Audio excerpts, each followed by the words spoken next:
नमस्कार, उत्तराखंड समाचार में आपका स्वागत है। मैं देवेंद्र प्रसाद। सबसे पहले मुख्य समाचार। मुख्यमंत्री ने देहरादून शहर में इलेक्ट्रिक बस के ट्रायल का किया शुभारंभ। कहा, इस वित्तीय वर्ष में 30 बसें चलाने के होंगे प्रयास। पर्यावरण संरक्षण को भी मिलेगा बढ़ावा। अब कोटद्वार की पाखरो रेंज से भी पर्यटक कर सकेंगे टाइगर सफारी। वन मंत्री डॉक्टर हरक सिंह रावत ने कालागढ़ टाइगर रिजर्व प्रभाग में टाइगर सफारी का किया शिलान्यास। परिवहन निगम के कर्मचारियों को शीघ्र मिलेगा बकाया वेतन। परिवहन मंत्री यशपाल आर्य ने कहा, अनुपूरक बजट से सरकार देगी कर्मचारियों को वेतन।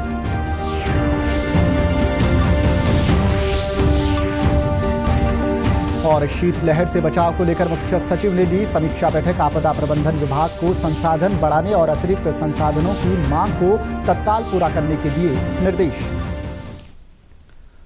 अब समाचार विस्तार से। देहरादून स्मार्ट सिटी लिमिटेड द्वारा शहर में इलेक्ट्रिक बस के ट्रायल का आज मुख्यमंत्री त्रिवेंद्र सिंह रावत ने शुभारंभ किया। इस मौके पर मुख्यमंत्री ने कहा कि ये एक अच्छी शुरुआत है और पर्यावरण की दृष्टि से ये उत्तराखंड के लिए एक महत्वपूर्ण कदम साबित होगा। उन्होंने बताया कि स्मार्ट सिटी देहरादून के अंतर्गत इस वित्तीय वर्ष में 30 बसें चलाने के प्रयास किए जा रहे हैं। उन्होंने कहा कि सरकार का प्रयास रहेगा कि धीरे धीरे मसूरी, ऋषिकेश और हरिद्वार तक इन इलेक्ट्रिक बसों को चलाया जाए। एक बार पहले भी इसका टेस्टिंग किया गया था मसूरी के लिए और बहुत अच्छा पिकअप है। बल्कि मसूरी से लौटते वक्त मैं समझता हूं कि अगर मुझे सही ध्यान है तो 5 किलोवाट के करीब वो चार्ज भी हो गई थी बैटरी स्वयं। तो एक पहाड़ों में एक प्रश्न उठाते थे लोग कि पिकअप कैसा होगा, क्या होगा, लेकिन पहाड़ों के लिए भी ये बस सूटेबल है। अभी इसके चार्जिंग सेंटर की जरूरत होगी। तो भारत सरकार का प्रयास है कि हम 2030 तक पूरे देश को इलेक्ट्रिक बसों पर लाएं। देहरादून स्मार्ट सिटी लिमिटेड के सीईओ आशीष कुमार श्रीवास्तव ने बताया कि स्मार्ट सिटी के तहत शहर को प्रदूषण से मुक्त रखने की योजना है। इलेक्ट्रिक बस की सफलता के बाद इसका और विस्तार किया जाएगा। एक तो ये इलेक्ट्रिक बस है तो पोल्यूशन के कंट्रोल में बहुत बड़ा रोल होगा इसका। दूसरा एक जो सबसे इम्पोर्टेंट इशू है कि पब्लिक ट्रांसपोर्ट देहरादून में एक अच्छा पब्लिक ट्रांसपोर्ट हम लोगों को दे पाएंगे, जिससे कि लोगों को एक जगह से दूसरे जगह आने जाने में आसानी है। एक बार चार्ज करने के बाद ये 150 किलोमीटर जो है ये बस आराम से चलेगी। देखिए, पर्वतीय क्षेत्रों में भी अब ये क्योंकि देहरादून स्मार्ट सिटी लिमिटेड का तो एरिया जो है वो सारा का सारा नीचे का देहरादून का एरिया है, बट डेफिनेटली इसको हम लोग कोशिश करें, क्योंकि इसके पहले एक बार मसूरी के लिए भी ट्रायल हुआ है और सफल हुआ है। इसको भी मसूरी एक बार ले जा करके देखा जाएगा।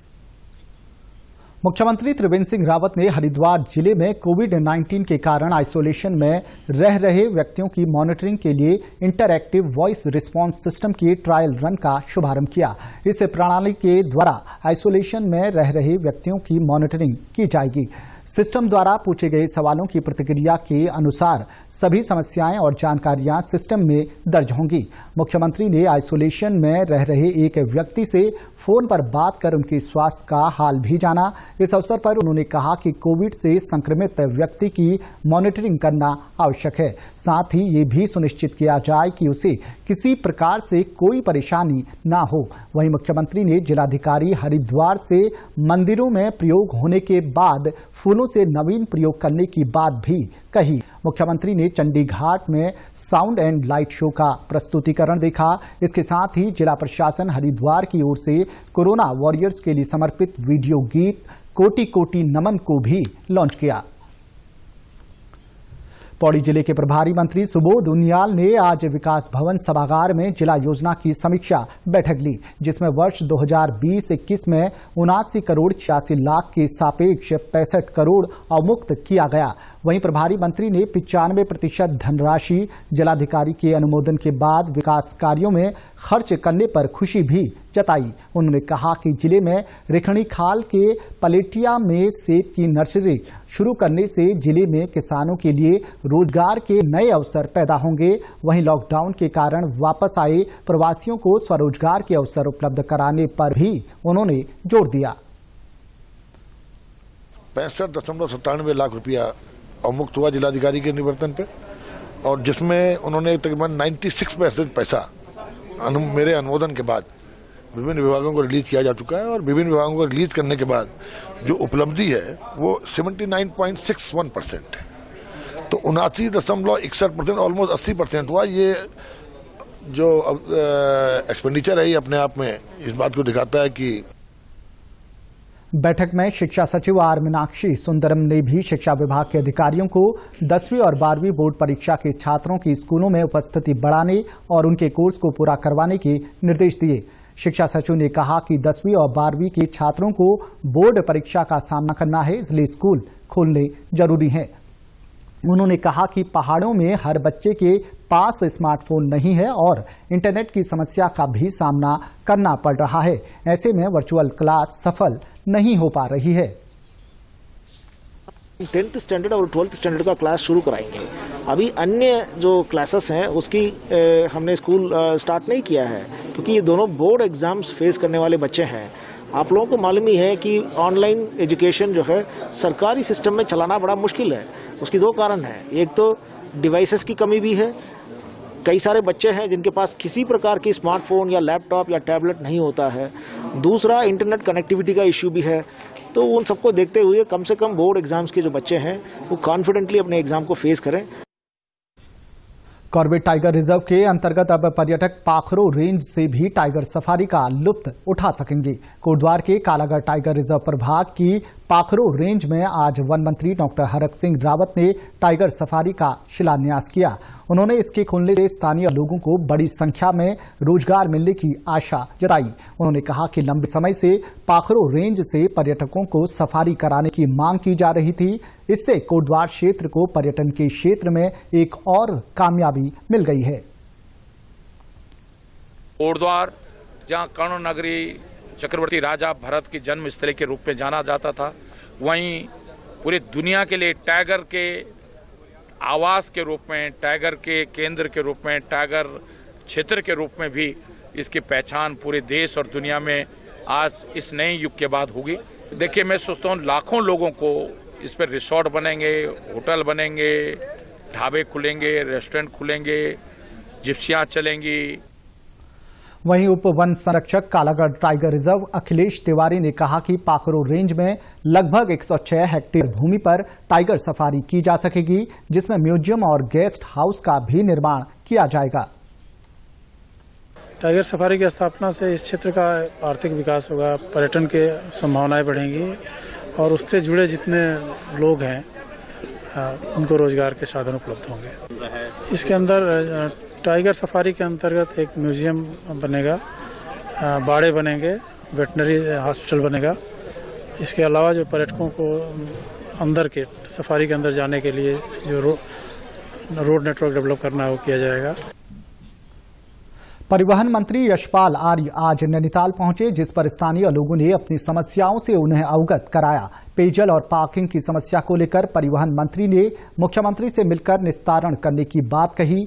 वहीं पत्रकारों से वार्ता करते हुए उन्होंने कहा कि परिवहन विभाग के कर्मचारियों का वेतन शीघ्र दिया जाएगा। उन्होंने कहा कि कोविड के चलते परिवहन निगम को खासा नुकसान उठाना पड़ा है, जिसके चलते परिवहन विभाग ने निगम के अधिकारियों के खर्च में भी कटौती की है। परिवहन विभाग ने पिछले वर्ष जो हमारा राजस्व प्राप्ति का लक्ष्य था उसको हमने 91% पर हम लाए। ये पहली बार हुआ कि राजस्व प्राप्ति का लक्ष्य को हमने प्राप्त करने की दिशा में हमने बहुत मजबूती से हम आगे बढ़े।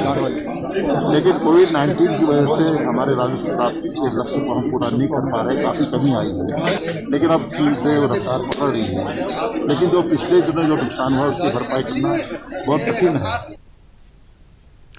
मुख्य सचिव ओम प्रकाश की अध्यक्षता में आज शीतलहर से निपटने के लिए विभागों और जनपद स्तर पर की गई तैयारियों के संबंध में एक समीक्षा बैठक का आयोजन किया गया।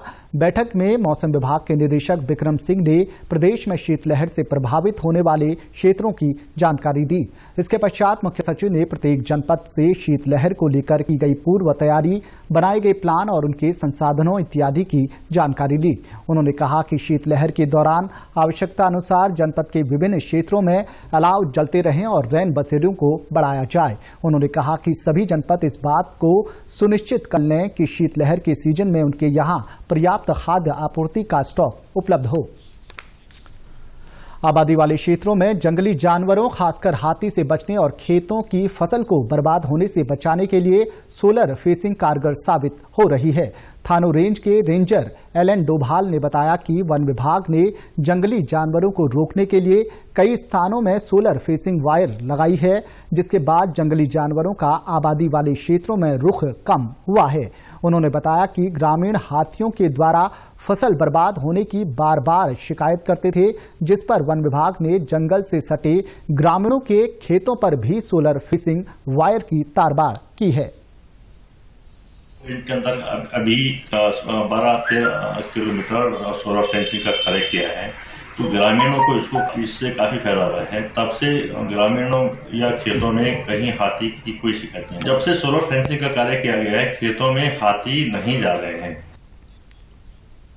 पिछले हफ्ते टिहरी गढ़वाल से हल्द्वानी लाई जा रही आबकारी विभाग की 450 पेटी अंग्रेजी शराब के गायब होने और वाहन का अल्मोड़ा जिले में मिलने का खुलासा हुआ था। इस घटना पर पुलिस महानिदेशक ने नाराजगी जताते हुए एसएसपी अल्मोड़ा को जांच करने के निर्देश भी दिए थे। इस मामले में गठित एसओजी ने घटना का खुलासा करते हुए 8 अभियुक्तों को गिरफ्तार कर लिया है। वरिष्ठ पुलिस अधीक्षक आयुष अग्रवाल ने बताया कि एसओजी टीम ने 8 अभियुक्तों को गिरफ्तार किया है। अभियुक्तों के पास से 390 पेटी शराब बरामद हुई है। वहीं ट्रक चालक अब भी फरार है। पुलिस ने सभी के विरुद्ध आईपीसी की धारा 407, 420 व 424 के तहत मुकदमा पंजीकृत किया है। उन्होंने बताया कि इस मामले में अभियुक्तों को पकड़ने में चमोली जिले की पुलिस का भी सहयोग लिया गया। वहीं त्वरित कार्यवाही करने पर पुलिस महानिदेशक अशोक कुमार ने पुलिस टीम को 20,000 का पुरस्कार प्रदान किया है। इनकी जो शराब थी 450 पेटी शराब थी। 1 तारीख को ये टेढ़ी गढ़वाल से चली थी और ये 3 तारीख को इसको हल्द्वानी पहुंचना था, लेकिन ये नहीं पहुंची थी। और जब इनके द्वारा जीपीएस की लोकेशन ली गई तो जो ट्रक था वो 5 तारीख को थाना द्वारा हाट क्षेत्र में मिला था, जो बिल्कुल खाली था, उसमें कोई भी शराब नहीं थी। तो उस आधार पर मुकदमा पंजीकृत किया गया और इसमें एसओजी और थाने की अलग अलग टीमें गठित की गई इस घटना के अनावरण के लिए। तो इसमें आज पूरी सफलता मिली है पुलिस को। चमोली जिले के जोशीमठ शहर को दीर्घकालीन पेयजल योजना का लाभ मिलेगा। जिला प्रशासन ने एनटीपीसी के साथ 15 करोड़ 81 लाख की धनराशि का एमओयू साइन किया है।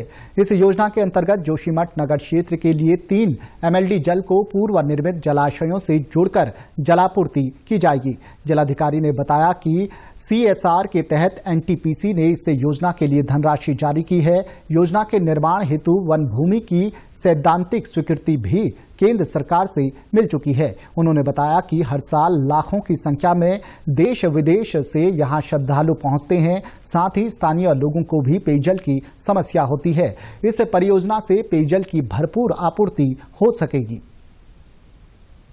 यहाँ पे एक पीएसयू है और उन्होंने सीएसआर के अंतर्गत यहाँ पे 15.8 करोड़ का ड्रिंकिंग वाटर सप्लाई के संबंध में एमओयू साइन किया, जो कि उत्तराखंड पेयजल निगम के द्वारा यहाँ पे जोशीमठ की ड्रिंकिंग वाटर सप्लाई स्कीम बनाई जाएगी। तो एक बहुत ही बड़ी उपलब्धि होगी हमारे जिले के लिए। और इसके अतिरिक्त भी अन्य कुछ काम उनसे डिस्कस किए गए जो कि जनहित में वो करा सकते हैं, तो उसके लिए भी उन्होंने सहमति दी है और उसके प्रपोजल्स हेडक्वार्टर में भेजकर शीघ्र उस पर भी स्वीकृति प्राप्त हो जाएगी। और इसके अतिरिक्त उन्होंने जो अन्य काम किए या जो उनके अन्य इश्यूज हैं उस पर भी चर्चा की गई। उत्तराखंड के समाचारों में बस इतना ही। चलते चलते मुख्य समाचार एक बार फिर। मुख्यमंत्री ने देहरादून शहर में इलेक्ट्रिक बस के ट्रायल का किया शुभारंभ। कहा इस वित्तीय वर्ष में 30 बसें चलाने के होंगे प्रयास। पर्यावरण संरक्षण को भी मिलेगा बढ़ावा।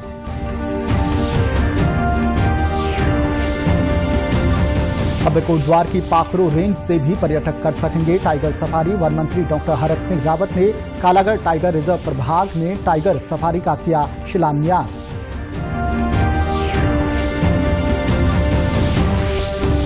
परिवहन निगम के कर्मचारियों को शीघ्र मिलेगा बकाया वेतन। परिवहन मंत्री यशपाल आर्य ने कहा अनुपूरक बजट से सरकार देगी कर्मचारियों को वेतन।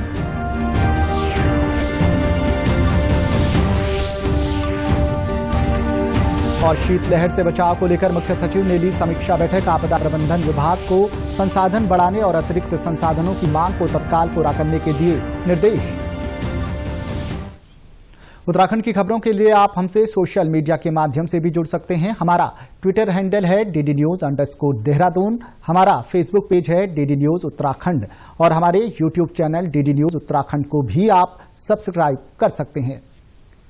कोरोना संक्रमण से बचने के लिए मास्क का अनिवार्य रूप से और सही ढंग से प्रयोग करें। साथ ही सामाजिक दूरी का ख्याल रखें, नियमित रूप से हाथ धोएं और याद रखें, कोरोना को हराना है, मास्क जरूर लगाना है।